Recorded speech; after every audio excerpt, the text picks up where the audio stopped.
अपनों के शादी ब्याह की चिंता किसे नहीं होती। सुयोग्य बहू की तलाश के लिए लोग कैसे कैसे जतन नहीं करते हैं। और अगर किसी का पाला यूपी उत्तराखंड तक लूट मचाने वाली इस लुटेरी दुल्हन से पड़ जाए तो समझो कि आपके खून पसीने की कमाई सुहाग की रात ही लुटी समझो। यूपी पुलिस ने निक्की और पूसा नाम की एक ऐसी लुटेरी दुल्हन को गिरफ्तार किया है जिसने पश्चिमी उत्तर प्रदेश से लेकर उत्तराखंड तक न जाने कितने घरों को खाकीन बना दिया और सुहाग की रात में ही सब कुछ समेटकर 9-2-11 होती बनी। लुटेरी दुल्हन ही नहीं, उसके साथ बरेली, ऊधम सिंह नगर और मुजफ्फरनगर के कई महिला पुरुष भी पकड़े गए हैं जो दुल्हन की मां, बहन, भाई, पिता, चाचा की नकली भूमिका निभाते थे। शादी तो असली कराते थे मगर दुल्हन के जरिए माल जेवर लुटवा कर गायब हो जाते थे।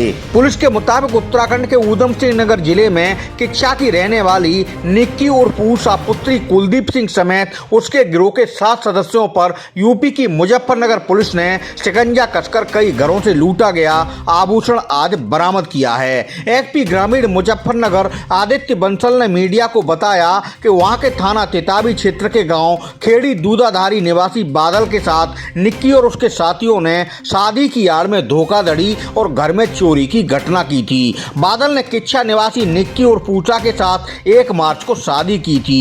वह विदाई के बाद अपने भाई कृष्णा के साथ ससुराल आई थी। रात में सभी सो गए थे। सुबह हुई तो निक्की और उसका भाई घर से गायब मिले। घर में रखे जेवर और नकदी, मोबाइल और अन्य कीमती सामान भी गायब था। सूचना पर पुलिस ने केस दर्ज कर लिया और जांच में जुट गई। छानबीन में लुटेरी दुल्हन के राज सामने आते गए और पूरा गैंग पुलिस की पकड़ में आ गया।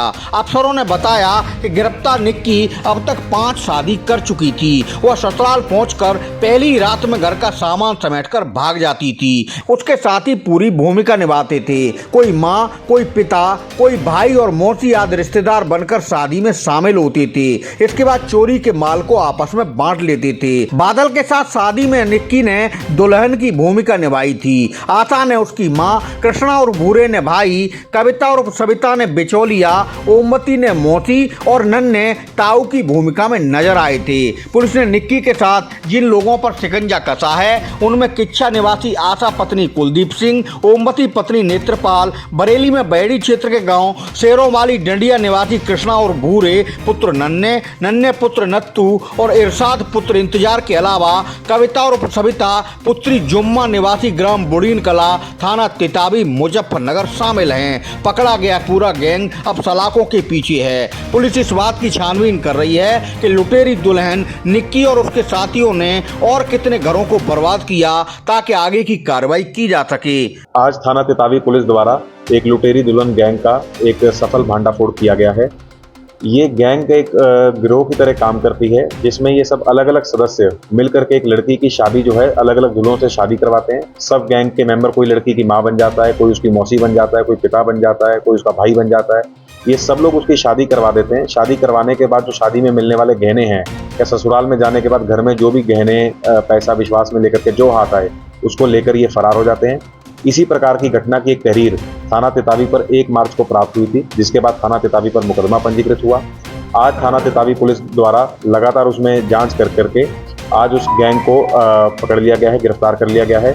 इस गैंग से चोरी किए गए सारे आभूषण भी बरामद कर लिए गए हैं और इनके पास से 4 फर्जी आधार कार्ड भी बरामद हुए हैं जो अलग अलग आइडेंटिटी यूज करके ये अलग अलग लड़कों से शादी करते हैं। इनके मोबाइल फोन भी बरामद कर लिए गए हैं जो FSL भेजे जाएंगे, जिनसे और कोई एविडेंस जो है जो और इन्होंने अन्य शादियां किया हो या अन्य किसी को फंसाया है उसके भी एविडेंस इस पे मिल पाएंगे।